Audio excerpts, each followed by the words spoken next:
All right, coming up later on my fancy playlist, the Atlanta Rhythm section, Eddie Rabbit, Blue Oyster Cult, the Four Tops, a comeback record by the Four Tops.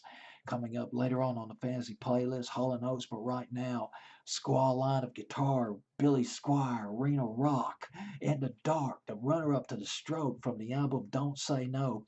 Don't Say No was produced by a guy named Reinhold Mack.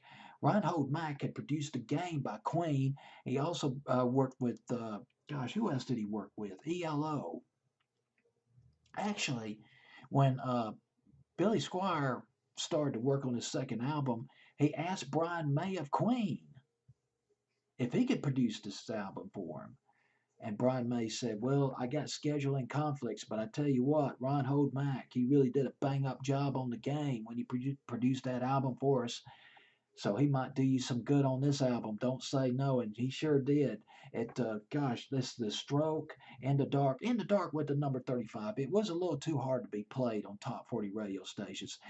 This was back in the day when top 40 radio stations did what was called a day part.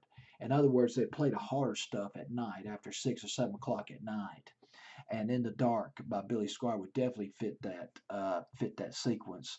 But My Kind of Lover was another fantastic song off the album back in the winter of 81 and 82, but that went to forgot the chart position for that one, number 45, number 46, number 47.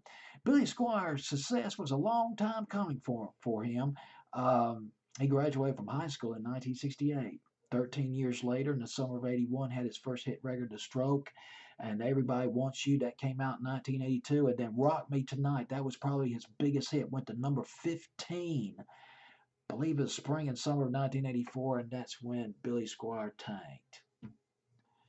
And he blames it. A lot of people blamed it on the video that he made for Rock Me Tonight. Billy Squier was, I remember the video, I remember watching the video on Night Tracks. Billy Squier was jumping around his bedroom wearing a ripped pink t shirt.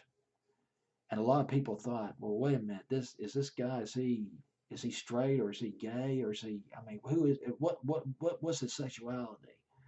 Pink? Pink on a hard rock guy? That doesn't quite, that's a little bit out of phase. Now, I read that Martha Quinn, she was a DJ or VJ at MTV. She said that she didn't recall any negative reaction to the video, but Billy Squier blamed the video for the downfall of his career, and I read that he really regretted it. He still wonders about it. I mean, how could this have happened?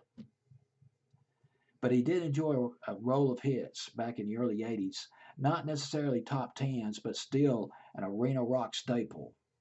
A series of arena rock staples, including In the Dark at number 21 on my fancy playlist, September 29th, 1981.